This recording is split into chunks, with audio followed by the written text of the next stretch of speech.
So I've invited you here to explore the topic of intensity. And I feel like this concept just sort of emerged in my life a lot in the past half a year, Mm. um, sort of consciously, because I think there's already been like a way in which I've been wanting to work with stronger emotions or with fear and um, also positive emotions like excitement. But then I remember when we met up for a walk and we were talking about nervous system regulation, and you were offering me this like metaphor of being like a tree, kind of like rooted down, but also extending upward. And somehow that felt like really helpful for me in imagining how I might be with intensity in a way that feels grounded um, and open. Mm. Um, so ever since then, I've started to like see how a lot of the things that I'm struggling with, where I feel like I don't know how to hold myself or how to take care of myself, are kind of about intensity and not really being sure how to be with it. Mm. Um, so that I feel is like my little background on why I'm interested in this topic. Um, I wonder, like, what are some things that come up for you when you think about that word intensity? Mm. Yeah, I think I hadn't, it didn't land for me as a conscious concept until you actually reached out to me and you're like, I'd love to do a conversation on intensity. And I was like, I don't know how I relate to that word. Like, that doesn't feel like it sort of captures anything that's like within my kind of sphere of concepts. But then the more I sat with it and the more I was like, what does intensity mean to me? The more I realize how threaded it is through my life and through the things I've been exploring. And it's funny, I'm so when you talk about nervous system regulation, that's very much the sort of world that I operate in, and a lot of my like world references point towards that. And I used to think quite strongly that the goal was to feel calm and peaceful and quiet, and everything needed to stop, and I needed to just be still, and then everything would be lovely and well. And it wasn't until I started, I would probably say I started to actually like live my life, like instead of just attempting to always go inward, which was my default as like a late teen, early 20s. I was like, you know, everything that I want to solve, I have to do internally, and I need the quiet to do that. And it wasn't until I started actually like engaging with life and getting in different situations and feeling different emotions that I was like, oh wait, no, I can feel these, as you described it, big emotions, or I can feel these strong sensations, or I can be moved in such ways and still be okay. And through that exploration and through feeling more and more and learning more and more that I was okay in those feelings, I yeah, I was able to increase my capacity to hold intensity. And specifically through a movement practice that I do, and that's why the conversation came up between us, because I was speaking specifically in reference to that, of being present with myself and moving my body through intense feelings, intense sensations, intense emotions has enabled me to expand that capacity. And when we think of this like tree being rooted, like by being strong in my body and knowing I can handle such sensations, when I'm then out in the world and being moved by other things, there's more of an ease and more of a fluidity and ability to really be with that.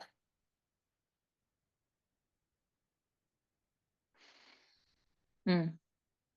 Well, I am sitting with some intensity right now, which is actually coming from just like how many different thoughts and threads are like booting up in me as you speak. And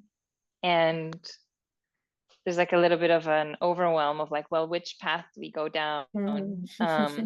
And I'm also noticing an intensity around attention. Like there's a way in which I am paying attention to you intensely. And I've started noticing recently how that creates like a sense of anxiety in me almost.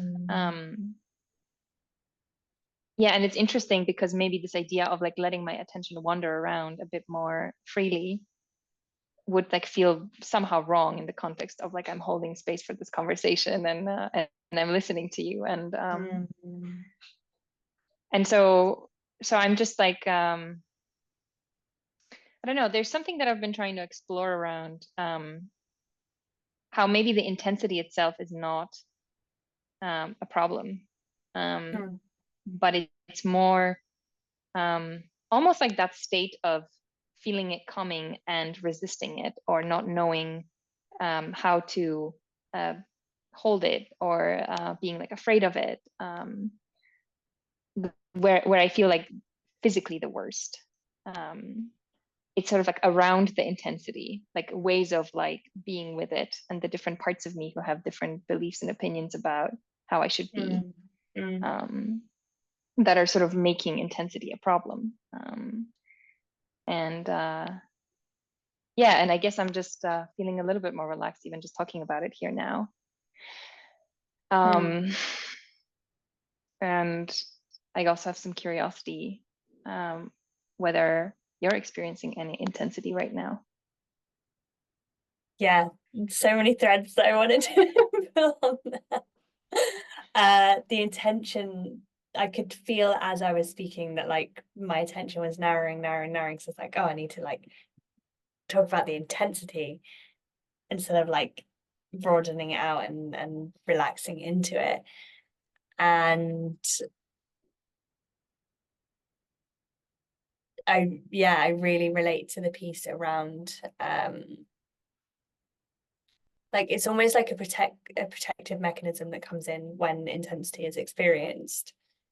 And for me, I feel the most tension in myself. And when we did our check-in earlier today, I was saying, you know, I'm feeling a lot of like wringing and squeezing and like I'm coiled up. And for me, as I've been reflecting on that, and so that's come about from a lot of intensity in my week, I've really been paying attention to my relationship to those feelings of intensity.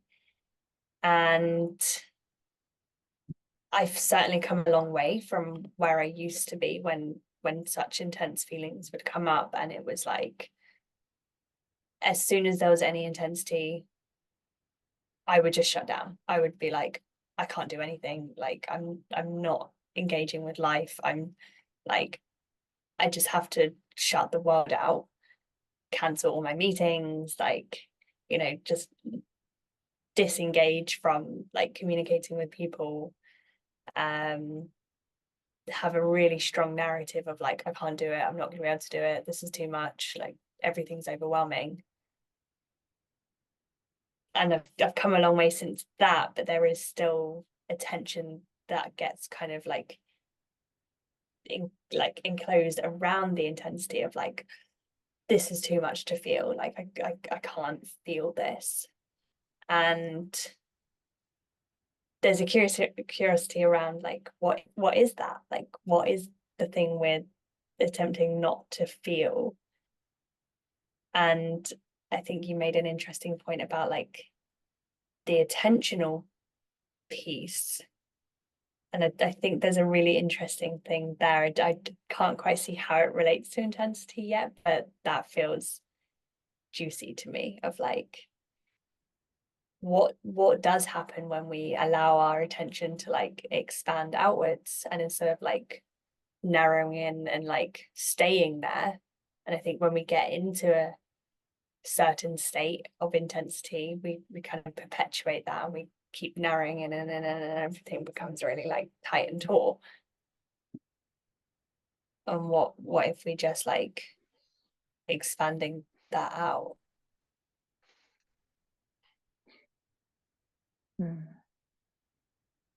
I'm feeling a lot of intensity in my forehead. Me too. Oh, my thinky brain. Oh, yeah. What does the word intensity mean to you? Like how would that show up? Like when we're talking about feeling intensity, do you have an example? Yeah. Yeah, it's interesting to notice that I don't immediately know how to answer this question. It's like I've recently started talking a lot more about how I'm experiencing intensity, how I'm afraid of intensity, how I'm trying to hold intensity, but maybe I don't even know what I'm talking about. I mean, I guess I have an embodied sense that I'm like pointing towards. And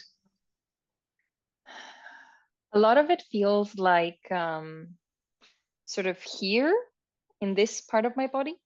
There's almost like a pressing out and up.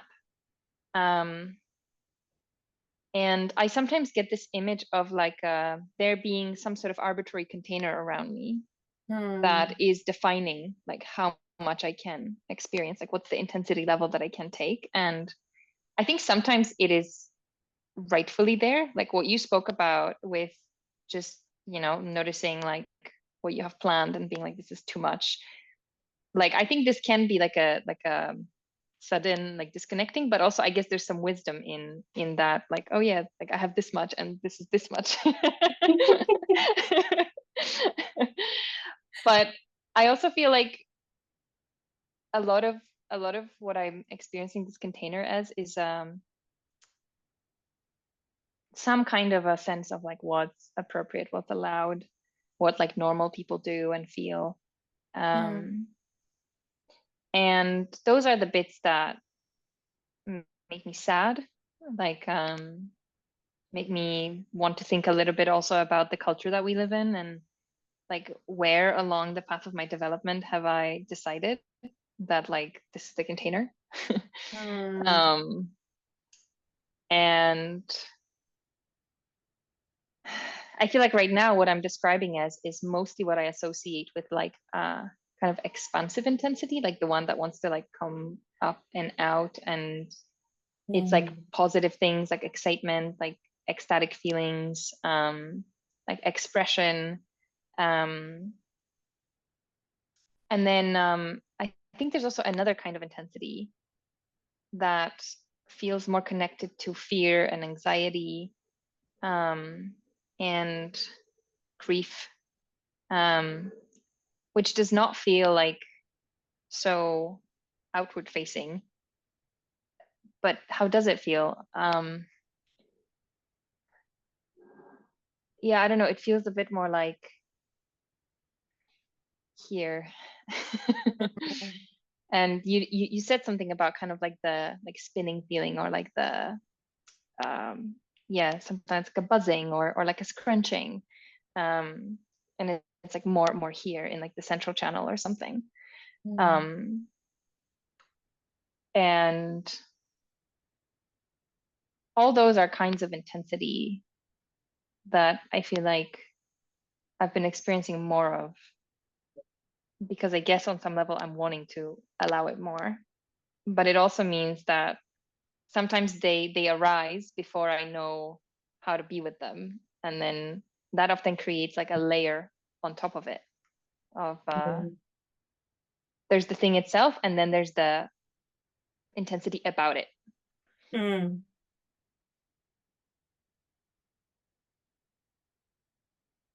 Yeah. That's what I've got.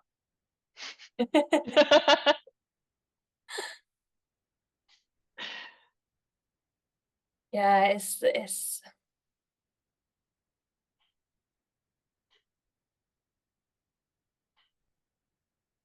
I'm torn between like different directions to take it, but I'm very interested in the embodied element and like the specific ways it manifests as like a felt experience, and then how that interacts with how we relate to ourselves and the image we have of ourselves and what is within our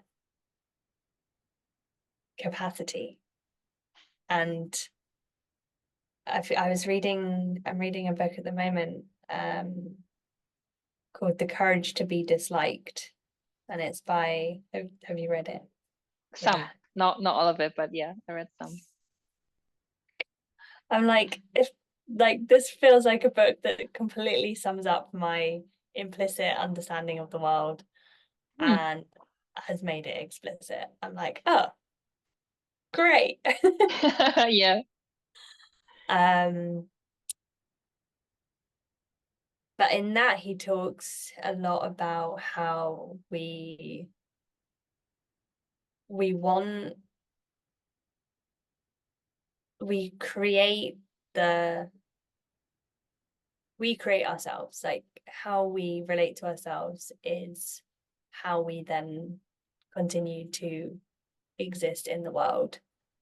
And I'm only like the fifth of the way through it, if that.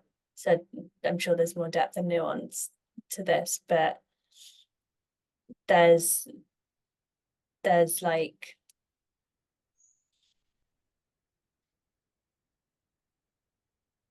at any moment we can do something differently and we can be a different way. But so much of our history and our expectation of who we are and how we are in the world gets in the way of being able to do that.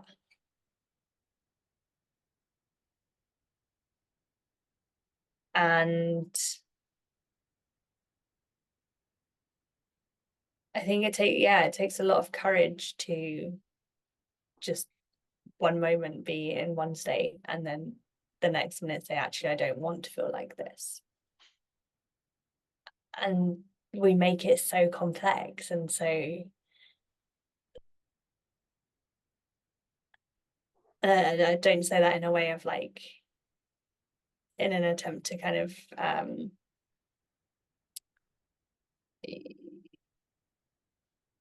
like, oh, what's the word? Like invalidate our experiences. Like of like these feelings are real, and these feelings of like this like ringing and putting feelings on top of other feelings and like all the tension that comes with that is real, and we don't have to feel that way. And that concept for me feels very soft, and there's like a dropping and an exhale that can come with that realization. And I don't know if that is accessible without the capacity to really feel everything that there is to be felt.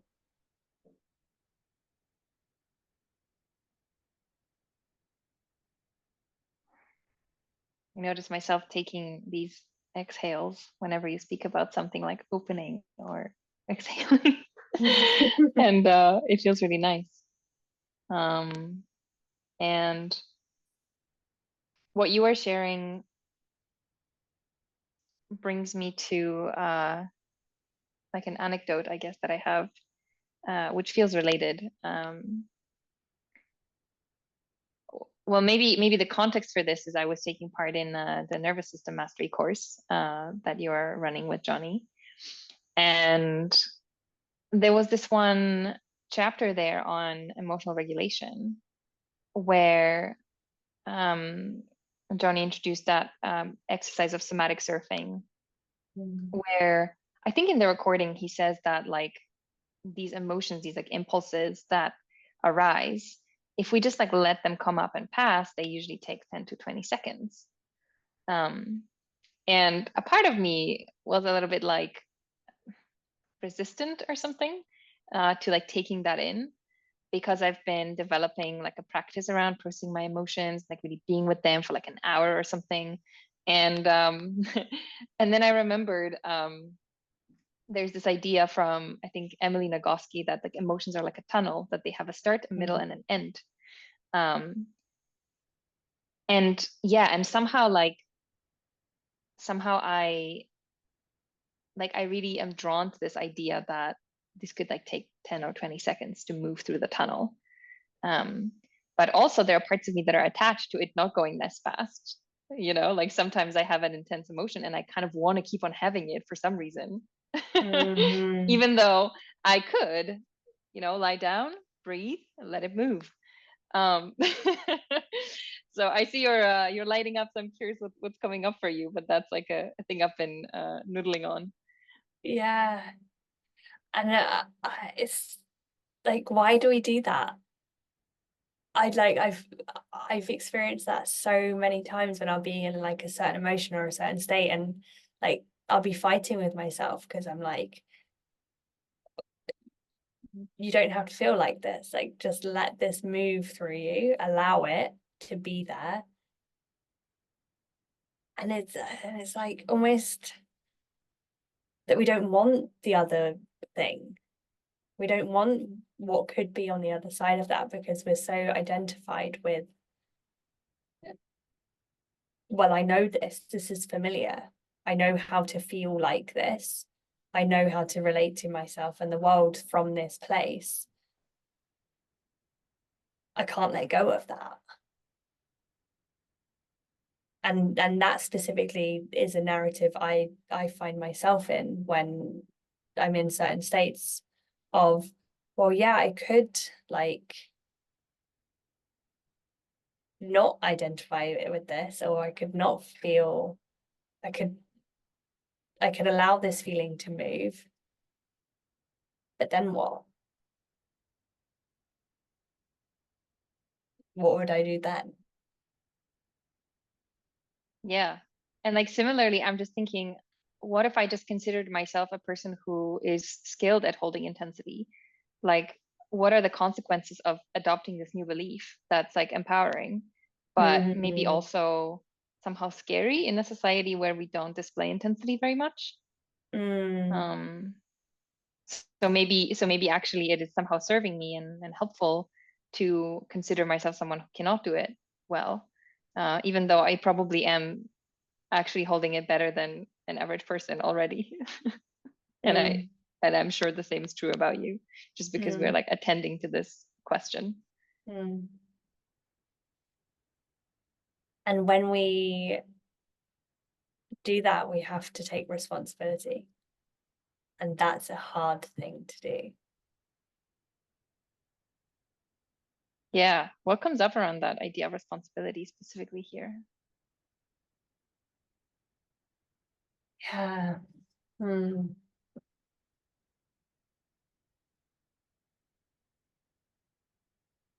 A few anecdotes come up. I have a desire to keep it sort of more conceptual.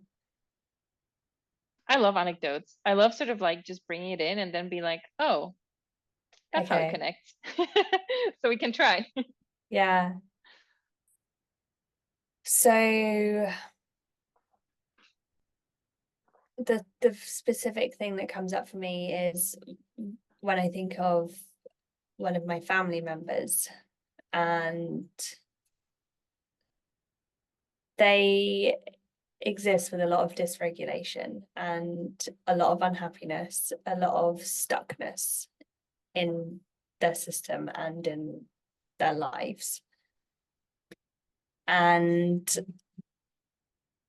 when I think about these kinds of ideas, there's a surface level understanding from that person on wanting their life to be a different way and knowing that if they did X, then they could achieve Y. But in doing so, they have to accept the fact that how they've been living their life up until that point has been disruptive and in some cases like morally reprehensible or just not aligned with a value system that they claim to uphold. And so it's easier to remain in that space because they can continue to live that narrative and not fully stand up and say, wow, like all of this stuff, all of these things that I've done, or all of these ways that I've been engaging in the world is not okay by their own standards and also the standards of the family and the wider environment that they exist within. And doing that takes work. Like once you make that decision, like you have to move forward because you know that if you move back, you know that you're doing that. And it's interesting as well, like from through this book that I mentioned earlier, and specifically, so the book references Alfred Adler, one of the big psychologists from the 20th century, alongside Freud and Jung,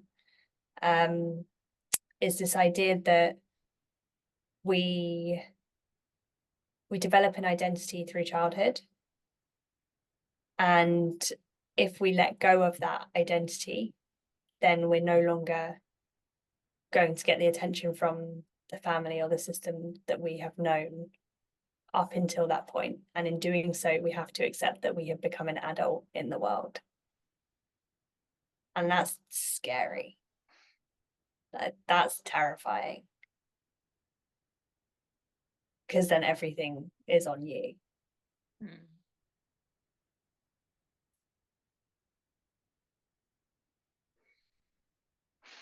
I'm not sure how to relate that back to intensity, but I mean, there's something that's resonant here for me, which I also don't yet know exactly what is the point I want to make, but something about connection with family, and these like early patterns of intensity or like being with intensity. Like obviously I don't have perfect memory of these things, but it's easy for me to imagine being like a little girl and feeling like intense emotions, either like a big cry or some big shout. And it's easy for me to imagine like my environment just telling me like to calm down and to not do it. And yeah, and so that's one piece of it. But there's also a piece of like other people around me, maybe adults, like experiencing intensity, like outbursts of anger from my father, or yeah, like from my mother, I don't know, I have a feeling like her intensity was more internalized and I would like sort of sense it but not quite hear it explicitly. And yeah, and I almost like see even now when I hang out with my family, like I notice these ways in which I kind of collapse around some of this. It's almost like I'm still a child experiencing it. And then on the other hand, I have these experiences with you and some other friends who like sort of encourage me almost to like lean into what I'm already experiencing, and who themselves display a healthy holding of their full spectrum of experience. And so yeah, so I guess what it brings me to is I feel like I'm like actively in a process of definitely sort of like that stepping away from the family that you described. And then there's that like, so it's all on me, oh my God, and somehow like taking that on and that being exhaustive, but also then being like, but it's not all on me actually. I can like reparent myself through connection with other people who are like wanting to live the same way. And so yeah, there's something interesting now that I think about it. The first time I really let myself grieve, get angry, like expansive, in my adult life, it was always in connection with someone who sort of like lent me their capacity or like their nervous system to like allow that to unfold. And I can see how much when I just felt like it's all on me, there was a certain like natural limit to how much I could feel, because I think I just knew I'm not sure how to hold it. And I'm wanting to reframe it as like, it's not that I was somehow wrong or broken, that I didn't know how to do it. It's more like no one has taught me. Like no one showed me how. Mm. Mm. And I wonder if it's something that does need to be taught, Mm. or instead if it will always be the case as long as we are bodies with nervous systems that have the capacity for social connection and the necessity for social connection, that it will always be a reciprocal process. I don't know.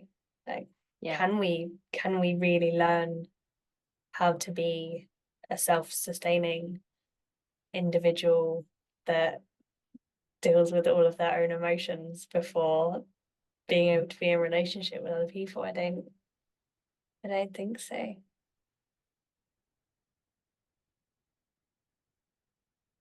Yeah. And I wonder if that goes back to what you're saying earlier about like the tension that we place on top of that, whether there's something around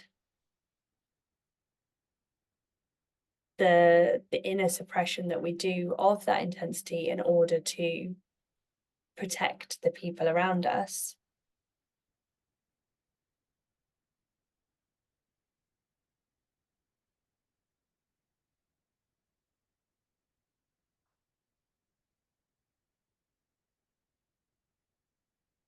Which is not bad, right? Like there's something wholesome about that. Like wanting to, I guess maybe the wholesome expression is like feeling some responsibility around holding yourself. But I mean, often I guess, at least to me, it feels like I am completely like disregarding what I need and just wanting to protect other people. And in the process, I am like shaming my intensity or intense feelings.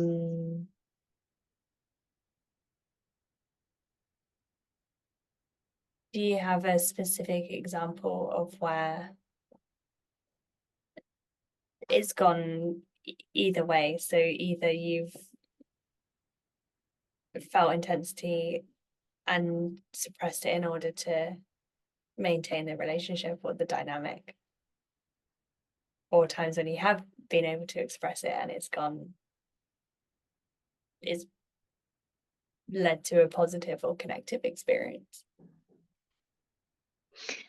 Yeah, I'm glad you're asking, because I can see there's almost this desire to go into the like negative narrative.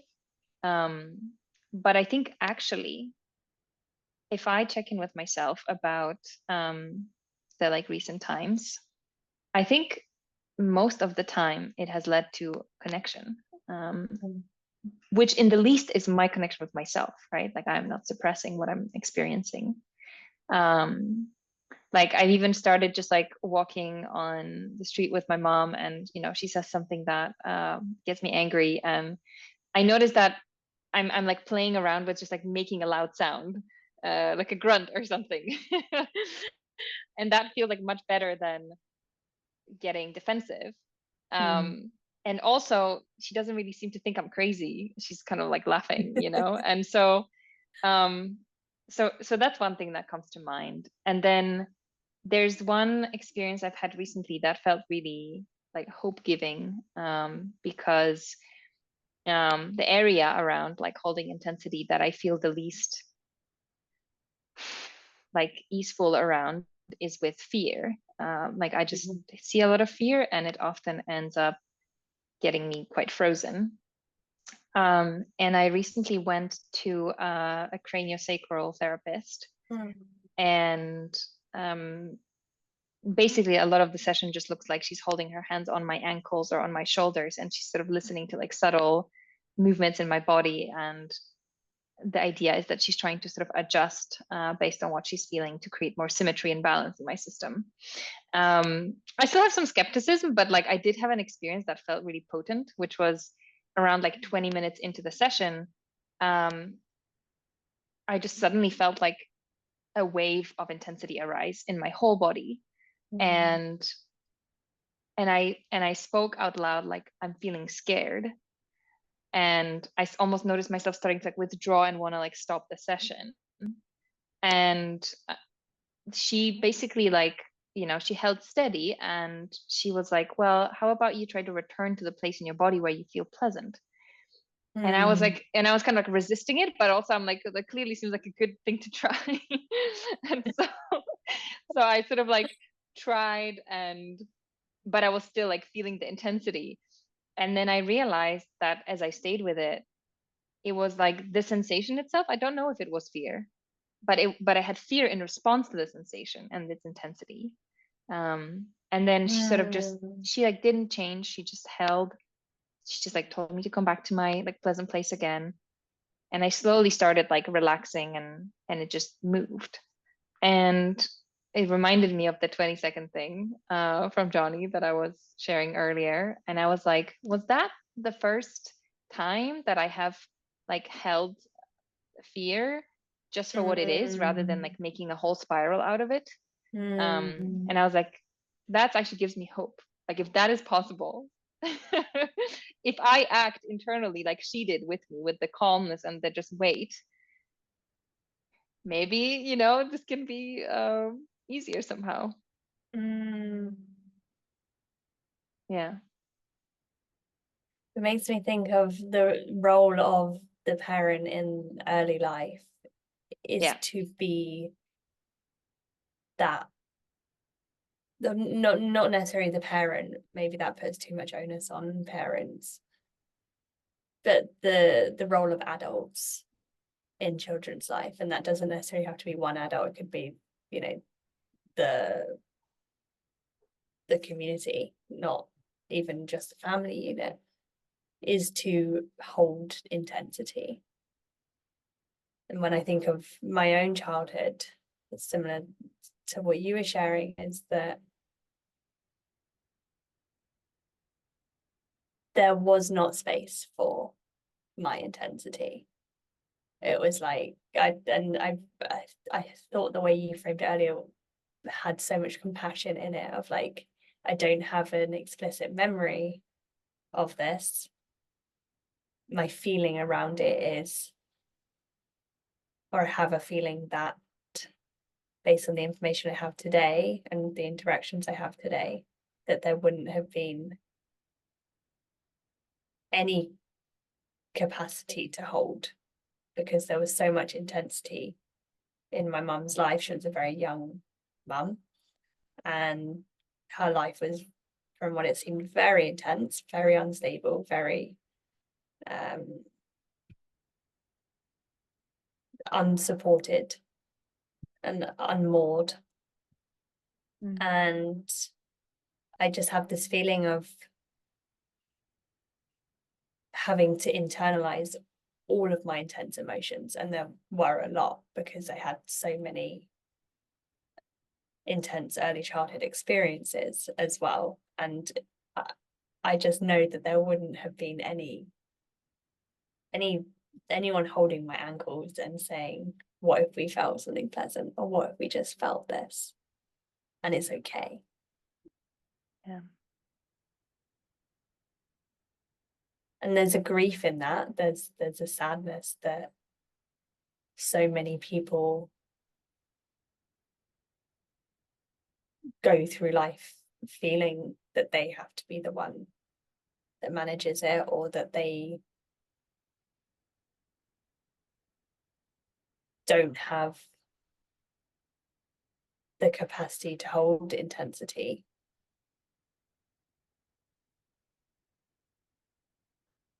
And it also makes me hopeful that these kinds of conversations are now happening, that there is more of a focus on how we parent and the kinds of support emotionally that children need in order to process their emotions and feel what they're feeling.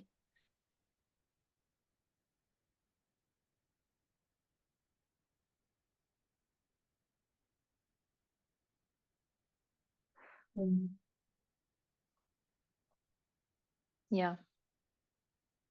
I'm basically excited for all my friends to have kids for that reason. We know what to do. I'm sure, I don't know. I always like imagining like what are some ways in which I am going to like sort of be a bad influence for my kids, because there's always like Oh, for something. sure. You go in Yeah. one direction, there's always like something that you're not doing right. Yeah. But it's true that I am sort of interested to see like what could happen if more of us and more of the like new generation had access to this kind of like compassionate witnessing presence. Yeah, I have a friend who has 3 young boys, and they seem to have a very intense life in the sense of sort of just the depth and the capacity they hold in having that present relationship. And it just seems like a lot. Like it takes a lot of capacity to be able to consistently come back to being present with ourselves, and then being present with the people around us and holding them whilst also holding ourselves. And that for me is where the kinds of work that I think we both gravitate towards is important, in the having ritual around feeling our emotions or feeling particular emotions, so that we know how to feel them, and we know that we know what it feels like to have felt them and what's Yeah. on the other side of that. Yeah. Yeah. And I think like one of the biggest obstacles for me to feeling more has been this fear that somehow I don't know what's on the other end. Like when the intensity comes over, it feels as if it's just going to continue increasing and I'm going to continue to be like out of control. And I'm like actually not sure where that leads. And so, yeah, now that I'm thinking about these few experiences with other people where they were there with me as I explore what's on the other side, um, that's when I realized that, wow, okay, I come alive. Like I don't get lost in the void. Um, and I guess when I say this now, I'm like, kind of being with intense emotions is also like a good training ground for fear of death. At least for me, it felt this way. Like I think now that I see it, I'm like, yeah, it's almost like like an instance of that fear. But we actually get to like confront it live through it. Like we don't actually need to die. We just get to like see like how the intensity comes up, and then there comes a point where it just like goes away. And I don't know, like I think there was just something really important for me about being able to like live through that with support. I'm curious about the relationship between being able to ride the wave of an emotion or a sensation and the fear of death. And the thing that comes up for me is the process of letting go. And the kind of fear and the tension comes in when there is that upsurge, and then we hold on, and then we're like, no, I can't let go of this. And essentially we're preventing the natural cycle, which is death, to happen. Yeah. Which is maybe also why, like, somewhere in my head, intensity feels related to exploring femininity as well. And like, I guess the feminine for me representing like the cyclicality of things, and expression and wildness, and sort of somehow holding it all, like all the different facets of things. That's what I have associated with this like feminine quality. And and there's some like funny things here where like, I don't know, let's see. Somehow I'm like drawn to make a comparison between the like two big spiritual paths that are out there.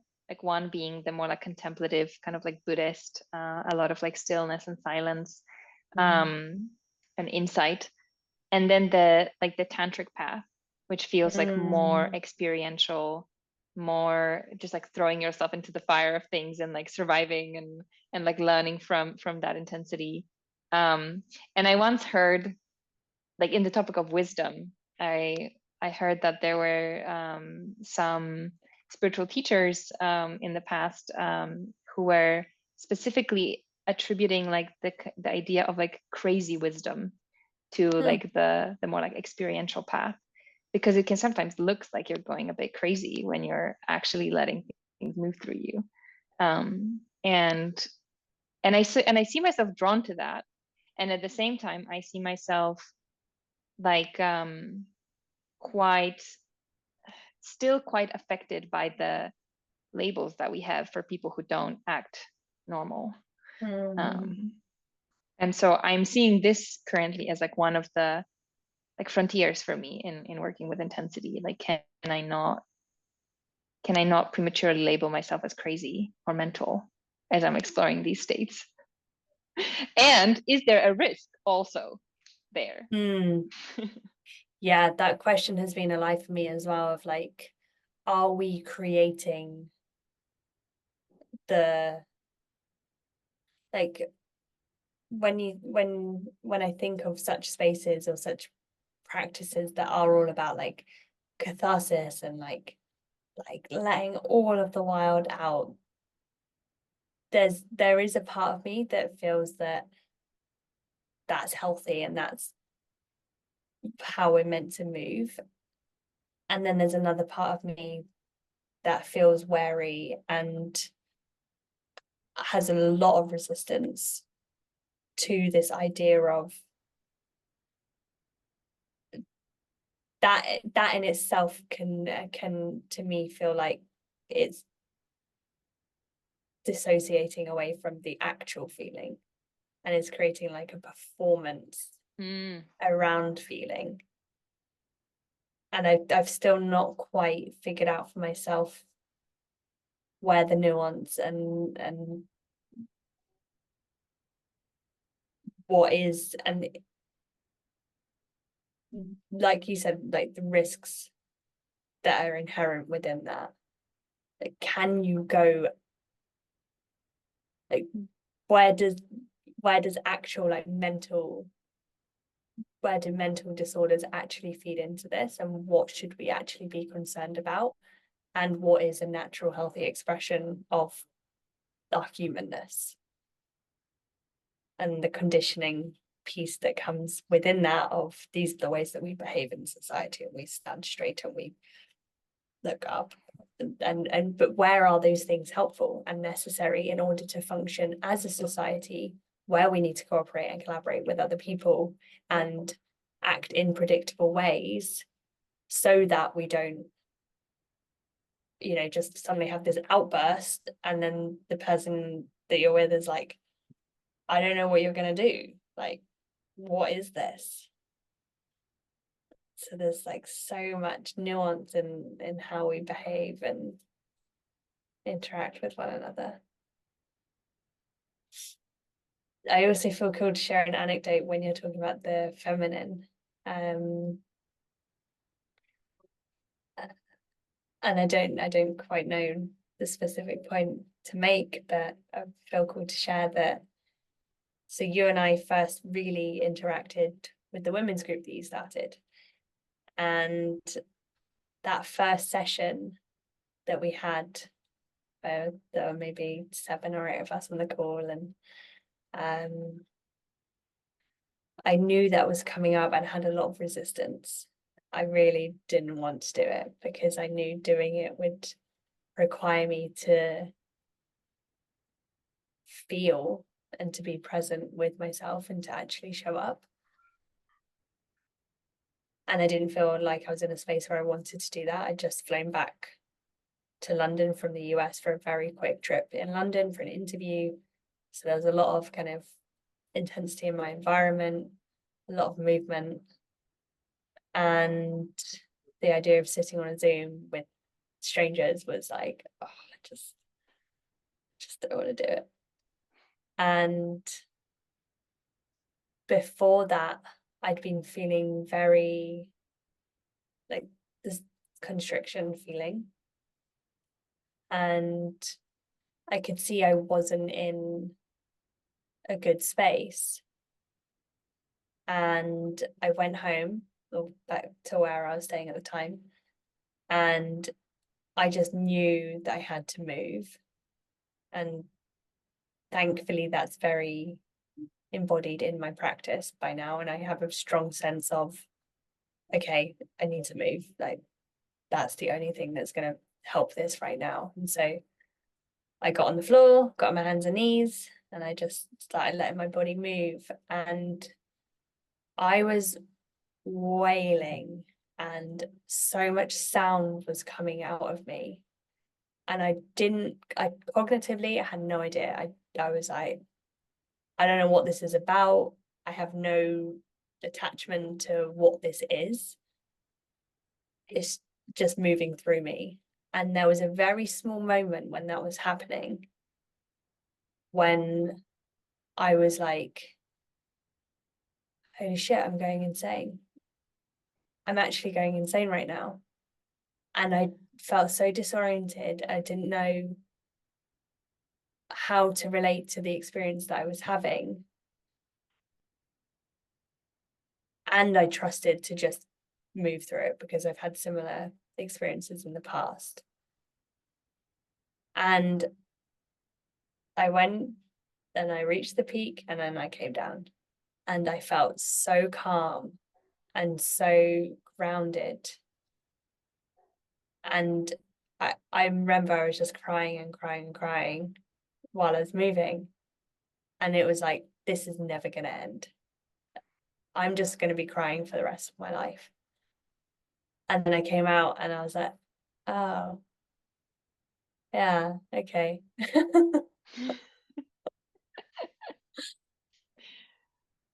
That's fine. And then 30 minutes later, I joined our first call and was able to be held in that space. And it wasn't something I had to experience, even though the processing of the emotion was an individual personal experience. I wasn't being held by anyone. I was then able to be held despite that, or because of that, by being able to move through and then enter into a space. Yeah. It seems really meaningful to know that that's what happened for you before that call. I would have like no idea. And I really resonate with this experience of like, I'm going insane. This is like never going to end. And then it just ends and you're like, well, that was great.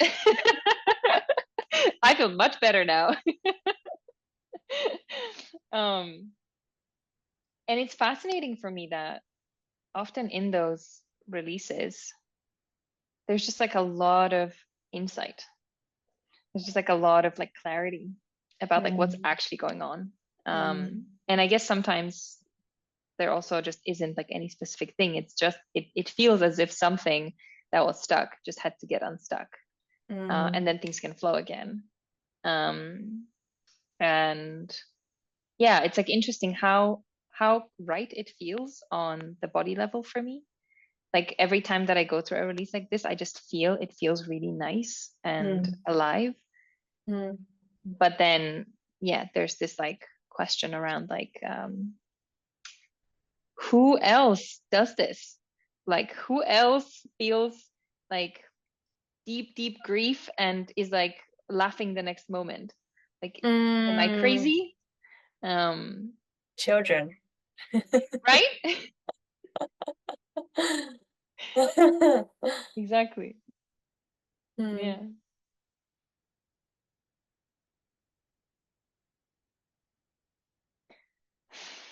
Hmm.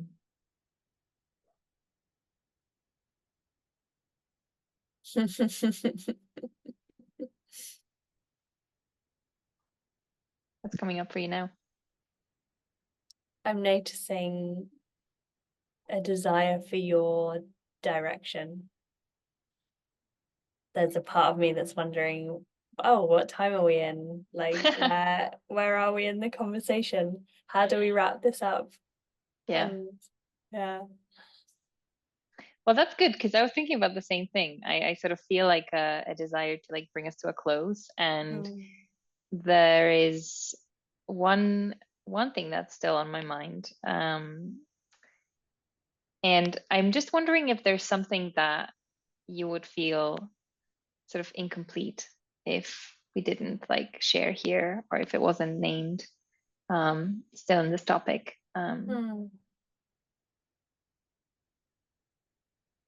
Yeah, I like that question.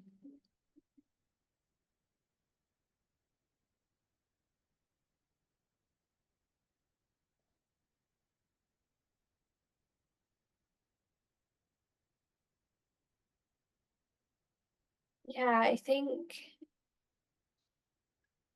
to kind of like round it off, it feels that the emotional fluidity piece feels key after exploring this and diving a bit more into the nuance of it. And Jonny of Nervous System Mastery has a great concept around this, which is unkinking the emotional hosepipe. And that for me conjures up a great image for everything we've been talking about how we kind of like twist ourselves into these shapes and we get like knotted and we're like, oh, I don't want to feel that thing, and then so we suppress it. And I think for me, the key to feeling intensity is having the courage to allow ourselves to feel and to get out of the way of ourselves so that emotions can flow fluidly. And a specific thing I think of is when I'm in busy environments,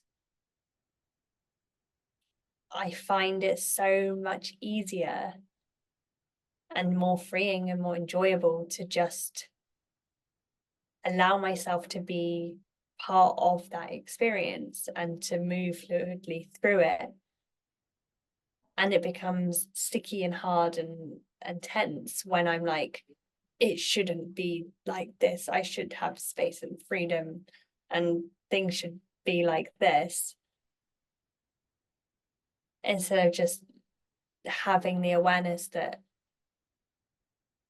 everything is movement and things will always be moving, and in some environments they'll be a certain way and in others they'll be a different way. And it's the same with our emotions. Sometimes we'll feel a certain way, sometimes we'll feel a different way.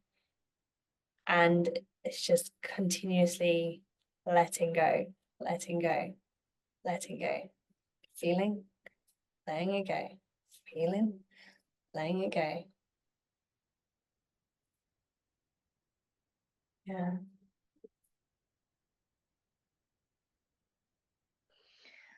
Well, I'm glad I asked. It feels like a really nice I don't know if I want to say conclusion. It's not exactly a conclusion, but just like a guiding like principle.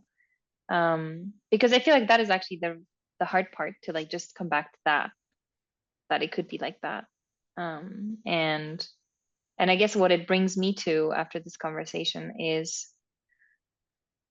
just being even more connected to how, I'm gonna swear, fucked up it is that that like the thing that is seems like it's good is to hide your feelings, and then the thing that feels bad is to overexpress things and be big and be intense.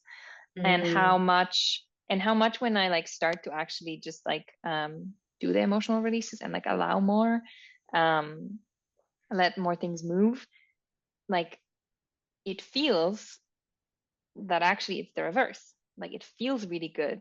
It feels really lightening and enlivening to let things move. And it feels really bad to keep things in. Um, and yeah, maybe I just want to like somehow continue to bring myself back to this this realization and this guiding principle.